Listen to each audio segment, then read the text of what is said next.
weird. I mean, I don't know about weird. It's just the way it does it. So I'm trying to be safer and not start this stuff while I'm driving. Not that I won't. Um, I don't look at it as a huge safety risk, if any. There's all kinds of buttons I have to touch while I drive, no matter what I'm doing. But I had a chance to stop and do this. The thing of it is with the live stream is they make you make a title. And I can't lie, punching out, looking at a keyboard and punching out numbers, letters, whatever, not the smartest thing in the world. Lay down, doodles, lay down, boopers. So we're going to chase the sun into St. Louis. I'm going to take you on this St. Louis run. No matter who comes along with me, I'm going to keep you here till we get to St. Louis.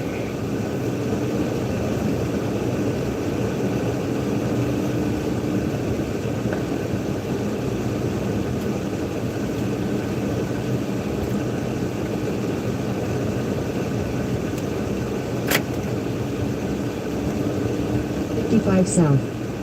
I will do that. So I had some things I'm going to say. I don't look at what I'm about ready to talk about as political, all right? I look at it as common human sense and, believe it or not, decency. You'll see why I say believe it or not. Because what I'm saying is really not decent. But in the name of decency, this kind of thing must be done. 1,000 feet, merge onto I-55 South. So I've been thinking about, what was that, Dylan and Klebold and that gibbering idiot up there in Newtown, Sandy Hook. I just drove through there, stopped to get gas there, and I'll tell you what, I'm sure for the residents it can't be any different, but being in that town and in that area, it fills me with a feeling. I don't know. The feeling is hard to explain. It's a feeling of anger. It's a feeling of wonder and curiosity about, the whole thing. And not just Newtown, Sandy Hook, the whole deal, okay? You know what I'm talking about. I'm not going to put too fine a point on it because YouTube hates this kind of talk, but I've got to say something about this. So I'm listening to the little elf, Greg Gutfeld. Anyway, whatever I think about him is irrelevant. And I guess I'll say this, he's all right. I think at base, he's no different than the rest of them. But I listen to the Gutfeld show, and I listen to the Five. I love Tyrus and Cat Temp. So anyway, I'm listening to them, and it got along to Tyrus's take on what do we do about these mass, these people, these insane monsters. And he actually took off his TV championship belt off his shoulder and put it in his lap upside down and said, I'm taking this off because what I'm saying is representing me and only me. And he said, hey, we got to turn the effing TV off. They believed him, but you can tell what he said. He said, we got to turn that mother effer off as soon as it comes on. And they talk about the same thing 7, 10, 15, 20 times in a row. You got to turn it off.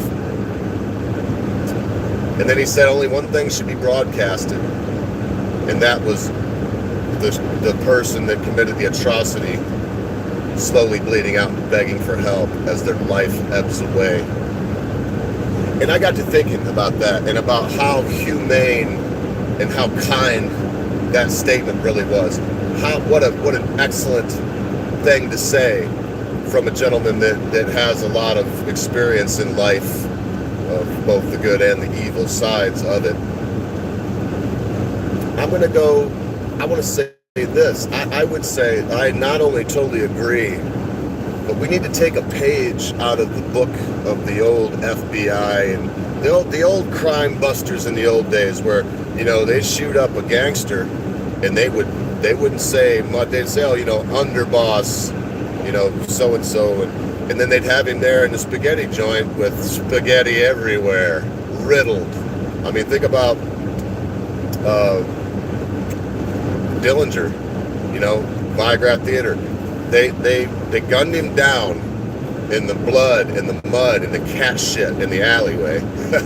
They took a black and white picture of him riddled in an unhuman position, you knew instantly because of the riddling and the position of the body and the lightless, staring doll's eyes that were left. This cult hero, but at base monster, he was dead. And that's it. You know, hey, continue to worship him as some cult hero, you weirdos, or whatever. Hey, I might be one that has my cult heroes that are not the best of people.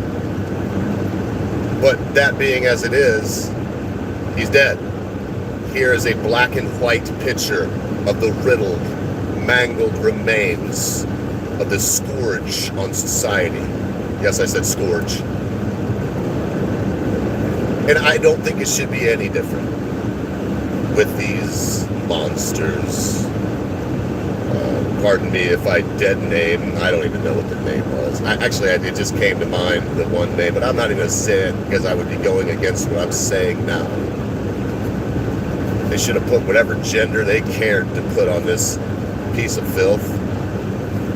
It would do something unspeakable to a child that doesn't even fully understand right and wrong. One of them I do understand and believe. The poor little one reached out her little hand to pull the fire alarm because I'm guessing she knew that the firemen were true heroes and that if they were there, they would stop this monster that was murdering her friends. I'm not going to stay on this topic long. I'm going to end this way. Not a name. Not a whatever. I do believe the manifesto should be available because I believe in information. But is it the duty of the news media to broadcast it? No. In fact, I would say it's their duty to say as little as possible about the monster. Leave the who out of it and the who, what, where, why, and sometimes how. Leave the who out of it. Put a picture on the front page of every newspaper. A black and white picture, not a color picture. I don't know why, but they're more powerful, friends. Have this monster riddled, just absolutely riddled from head to toe. Looked like an old Looney Tunes cartoon. If you tried to take a drink, the water would just pour out of the 500 holes all through his gizzard and whatnot. Riddled. Put that up there. That's it. When they're talking about this incident, leave the picture up of this riddled monster.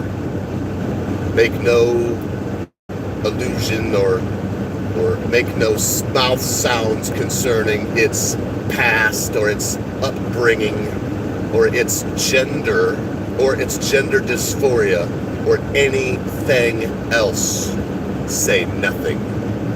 Let the person do as should be done, die in obscurity. Put them in an unmarked grave in an undisclosed location to be told only to their family under penalty of prosecution. I almost said persecution, and that would fit. That would be a Freudian slip, but that would fit. Under penalty of prosecution. And I don't mean like horrific jail time, but throw them into jail for a couple of days if they open their mouth about where this monster's buried. And if that happens, exhume them and then cast their worthless carcass into the depths of the Marianas Trench. Let them go visit them there. Because yes, I have a certain amount of sympathy for the family. In fact, I have a large amount of empathy for the family of this. Of that. But I have much more for the families of the victims. It's beyond belief. So I guess I've made enough ridiculous mouth sounds about that. I want to tell you about a town I was in last night and say, listen, one more thing really quick. If you are listening to this, there's been more and more people coming by, people that have never been by my channel. If you're listening to this and you're having some issues, and there's things, your life, the problems are piling up. I want to encourage you, reach out to me. Contact me at JTEE 710. That's JT as in JTEE 710 at gmail.com.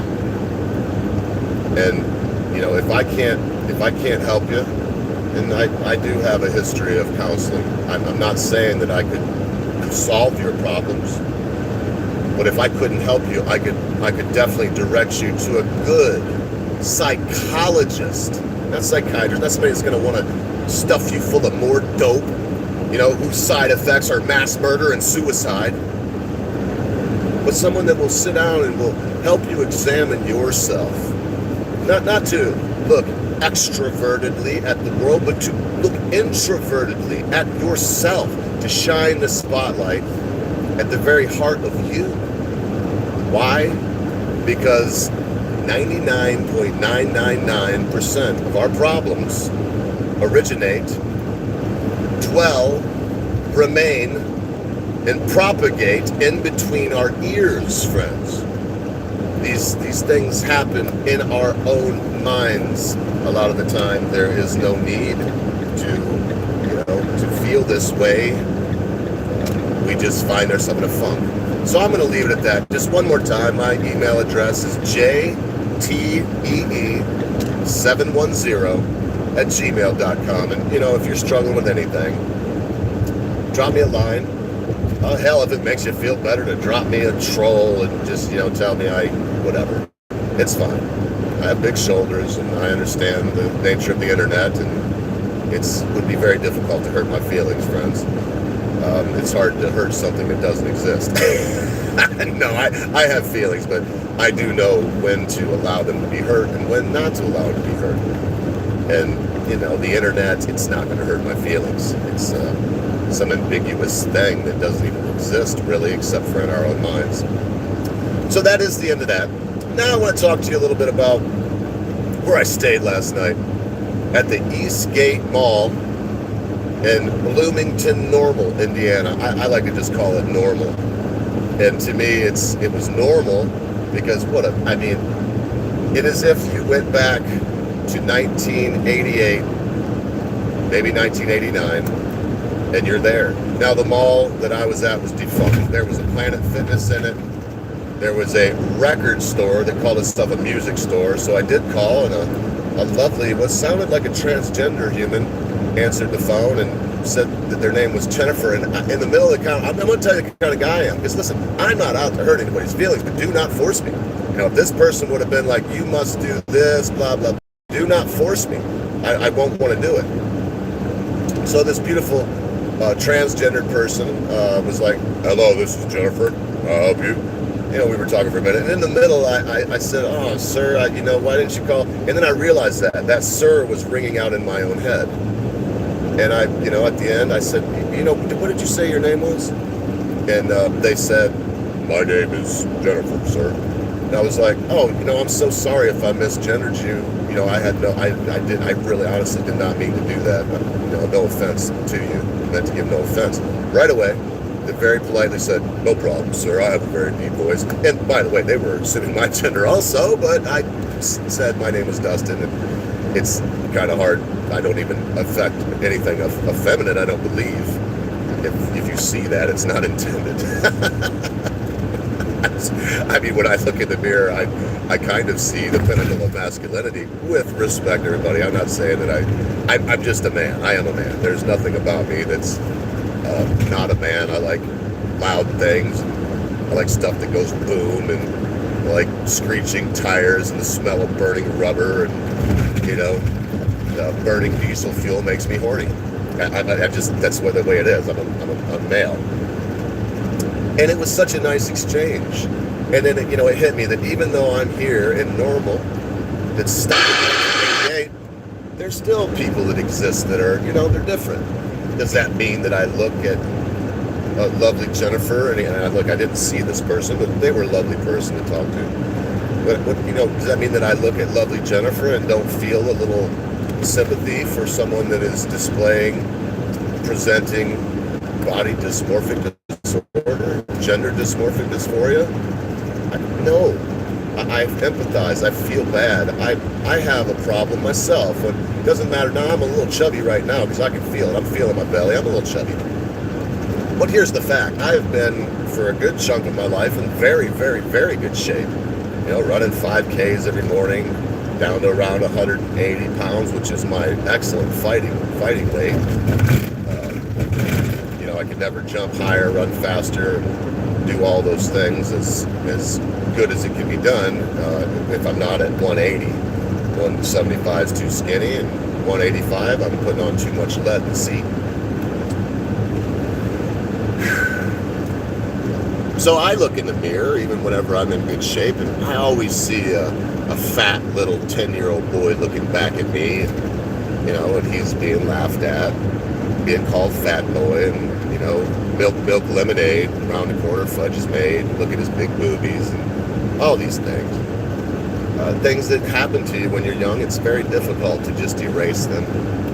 And so sometimes I find myself just looking and seeing a much fatter person looking back at me. Now, my dysphoria is very minimal, and I've dealt with it over the years. It used to not be very minimal, and over the years I've found a way to deal with it, to bring it in rein, so to speak. And I've moved on to the point where now I just say, well, you know, you need to stay healthy, Dustin. It's not only do you look better, because people are attracted to vitality, they're attracted to good health. It doesn't matter what people say now, I'm just giving you the truth. It doesn't matter though, in the end, how you look. What matters is, I'm right now probably 15, maybe 20 pounds overweight. I believe to get down to 180, I'd probably have to lose 25 pounds. I'm probably 205 right now. But I'm moving in that direction, and, you know, I'm not fat shaming me or anyone else. I'm just being honest. This fat shaming thing is ridiculous. It's just a way to not allow doctors to do their job. Doctors are not only supposed to fat shame you, they're supposed to shame you in every conceivable way that you're not healthy. That's what they do. I mean, that's their main job, is to not be interested in your feelings. What if they're worried about your feelings and you have terminal cancer? Or let's say this. What if they're worried about your feelings and you have butthole cancer that could be operated on, one of the most operable cancers there are, but they don't hurt your feelings because they know that you have a phobia about people sticking things up your butt? Well, the bad news is you're going to die of butthole cancer now. So the same thing could be said about obesity. You know, if you're one of the chubby bunny girls, you know, and you're actually so overweight that your forehead has fat wrinkles on it, I mean, dear Lord in heaven, be merciful upon us. And there's no way that can be safe. The reason it's unattractive is because mortality, you know, and morbidity is repulsive to us. You know, I'm using these words, and I'm sure somebody might hear this, and blah, blah, blah, blah. You know, I heard over the last few days, there's a anthropologist. He's there giving his time to a bunch of disrespectful brats, and they ask him, hey, you know, if you dug up the bones of two people 100 years from now, could you tell by looking at their bones if they were male or female? And because of this agenda, you know, he should have said, well, of course I can't tell. But that's not what he said. He was honest with them and said, well, yeah, I could dig them up. We could dig them up 10,000 years later. We had some bones. You know, if we had any DNA material, we could obviously see if there was a Y chromosome there. And they laughed at him. You know, they didn't even, you know, try to argue. The one lady, girl, whatever she was, she made some comment about, I actually have a lot of research on it. A lot of research? How old are you? Are you the one that did the research? This man just cited 150 years of study of anthropology. You know, he actually invoked his doctorate and cited 100, I think he said 150, well over 100 years of collegiate knowledge in anthropology. Empirical study. You know, these things are true science, not, you know, I'm the science. True science. You know, done by trial and error. You know, come in with a hypothesis. Disregard the hypothesis if it's proven incorrect. Don't hold on to it and try to do other studies that will prove your hypothesis because you just proved it wrong. No. any true scientist, I'm saying this as a scientist, a social scientist, yes, not a STEM scientist, but a social scientist, studying and trained back at a time where critical thinking was still a thing, and where we did not use feelings to guide us. We used, correlational studies. We used aggregate studies. We used, somebody help me. We used the kind of studies where we use case studies, where you actually follow people with whatever disorder or doing whatever thing you want to study. You follow them through their life. And then you do an aggregate of case studies, and you have, 10,000 people that have Parkinson's disease and what happened to them when they smeared bacon on their balls. I'm sorry but I know that some of this stuff, folks listening, it's going to be like, this guy, Ogre, he's going off on his beloved topic of the study of the human mind, the ology of the psyche. Here he goes again. But and I wanted you to laugh sometimes too, because life should be funny. But knowledge is power. And you can only gain wisdom, the ultimate power, wisdom, through knowledge and through a multitude of counselors. You can't gain it any other way. You can't say, okay, here's 10 scientists in a specific field, and they all agree on it. Therefore, they're all correct. No, if you have 10, I made a short about this. I will never change my mind on this. I will only become more firm in this. If you have 10 scientists, and those 10 scientists are all agreeing on the same thing, I want to know, number one, K Bono, who's benefiting? Who's getting paid? Because somebody's getting paid. Oh, I can see you're about ready to see the old arch. It's coming into view up here on the right. There's some hills here that are blocking it, but you'll see it pretty soon. I'll get you through the arch, and I was thinking about spending my morning in here in St. Louis, because they have some of the most fabulous ribs in the world. The sloppy ribs. They're not the dry rub. Now, I love both. I like Memphis style, and I love, Kansas City is more known for it, but you can definitely get some excellent, excellent barbecue in St. Louis. And if I was to run around in the street saying that Kansas City was more known for it here, I may be killed. I may be killed and barbecued and be on the menu tomorrow. No, that's not true. But they do take the only place I've ever been that takes their barbecue as serious as Memphis and, Missouri would be North Carolina, the Carolinas. The big debate between the mustard Q, like Carolina treat, vinegar Q, or the regular standard barbecue. Not a lot of dry rub out there, but boy, for me, give me the Carolina straight up mustard Q. It's freaking so good. If you ever have a chance to try it, the brand Carolina Treat is super. I don't know if the camera's showing it, but right over there, you'll definitely see her in a minute. We'll roll right through the city. Hell, I might just take a detour, drive down there, hop out of the truck, and get a good picture of it. Upload a short of Lily Dog having a pee by the gateway. And of course, that's what the arch is. It's the gateway to the west.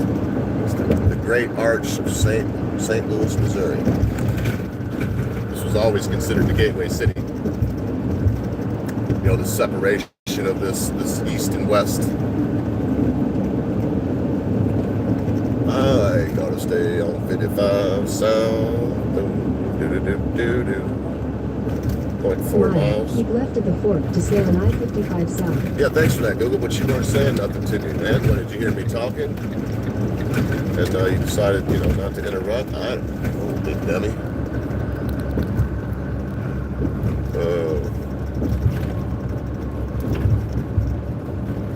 Keep left at the fork to stay on I-55 south. Yeah, sure, Google.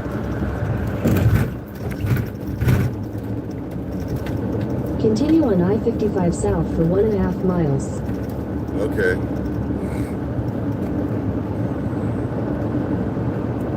In 1.5 miles, continue straight onto I-55 south, I-64 west. So nothing's going to change. Thank you, Google. And you're just about ready to see the arch. I see somebody popped in here. I spilled my guts this morning, You have a lot of opinions, but What are you gonna do?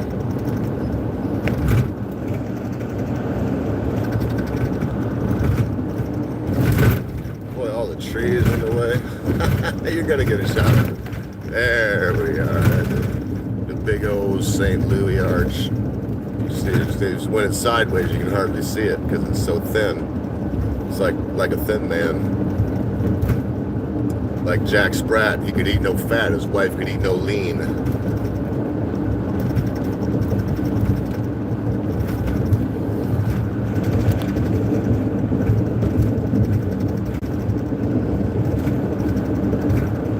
Great big old Archie thing. Archibald Arch.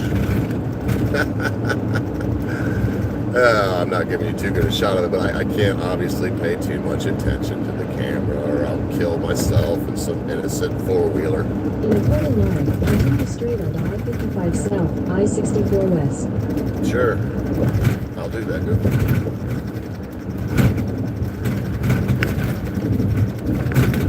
Harassed at work, hashtag me, pound me too. My goodness gracious, I thought that was over, all that nonsense. Somebody just advertising for it. My goodness gracious. Oh, there we go, folks. I guess that was a little anticlimactic, and I decided to just keep rolling on by.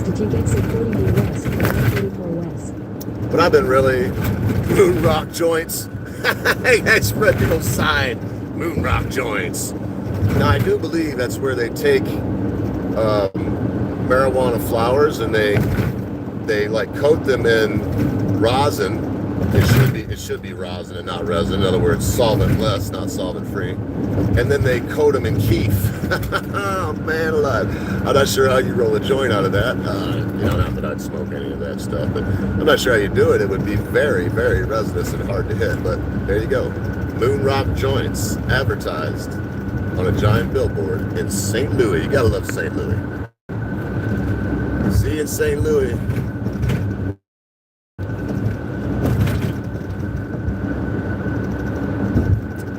I think I mentioned it last time I was coming through here. My mom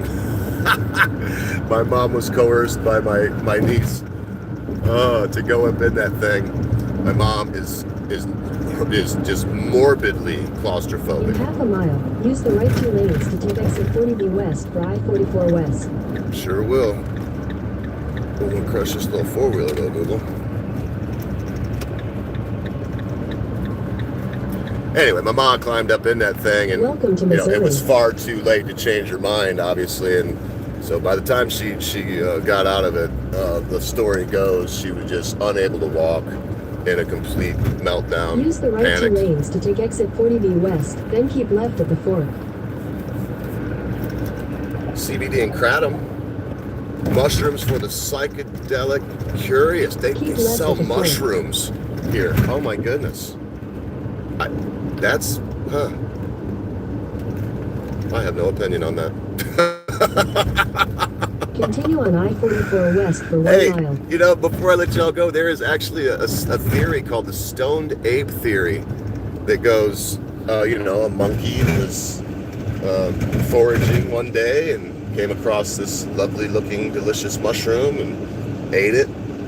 Luckily, it wasn't one that killed the poor bastard 8 days later or instantly, whatever. Mushrooms can surely kill you in a bunch of interesting ways. But this mushroom happened to be a psilocybin mushroom. And, the monkey got wasted. I say wasted, but the monkey got enlightened and, was looking at this stick and realizing that if you got a little something sticky on it, like honey or something, and all these ants would crawl up on it, and he started using the tool. Next thing you know, he's grabbing a rock and breaking the daggone nest open, and all that because of some mushrooms. I don't, people here, they know what I believe, and I'm firm in my belief. But that is a neat theory. Of all the ones I've heard, it's like, hey, I would say it's as plausible as anything else. And that's why what I believe takes faith, because I wasn't there when the earth was created, when the Big Bang, the big word of God, the whatever it was, I wasn't there. In a quarter mile, keep right at the fork to continue on I-44. Follow signs for Tulsa. Will do, Google. And my issue is this, is the second law of thermodynamics. I say it all the time. this idea that evolution, is making things better. We live in a closed system, folks. In a closed system, things entropy. They become worse. To continue on I-44. No house is painted and then, 10 years later, decides that coat of paint didn't reflect the sun good enough or whatever, and therefore repaints itself. I understand I'm using something non-biological. That's really a non-argument, and I'm willing to admit that. But the analogy is there. I've heard it said this way about the Big Bang Theory. How many times would you have to? Imagine that you have a gigantic trebuchet. Like it would literally fling that truck in front of me. That truck that's ruining my life right now. But it would honestly fling that truck, 500 yards in the air, good mile in the air. And you fling it up, you fling that truck, it's full of lumber and dynamite.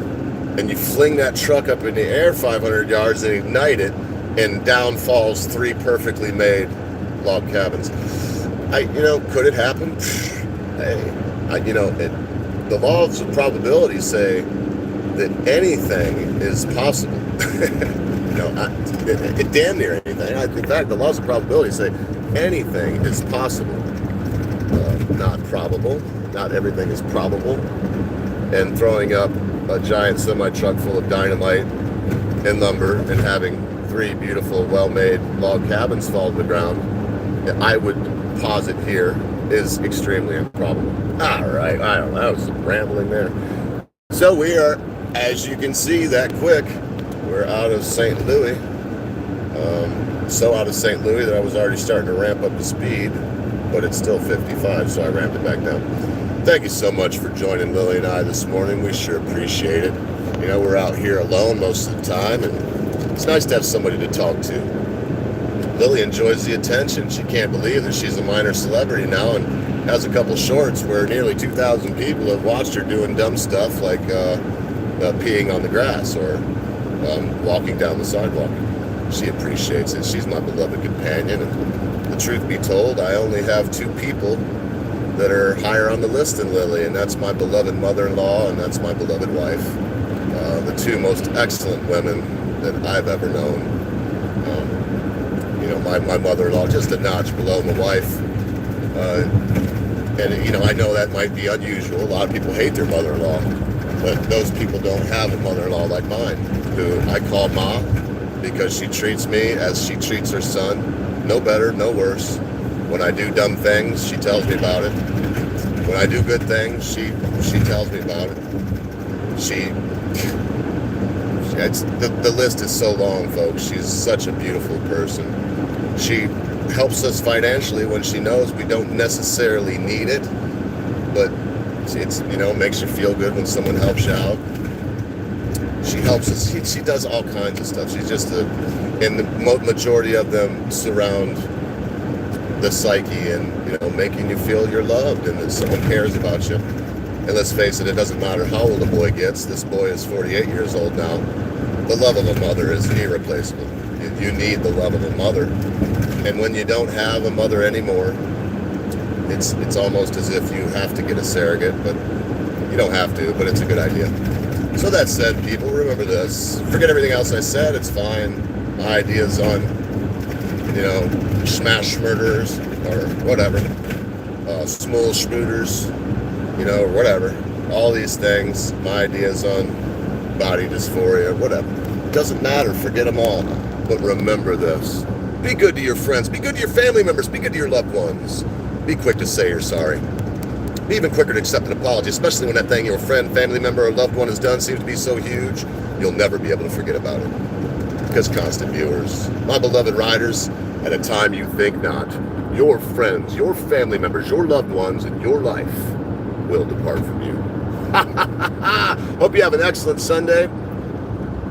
See you later on, maybe. Who knows?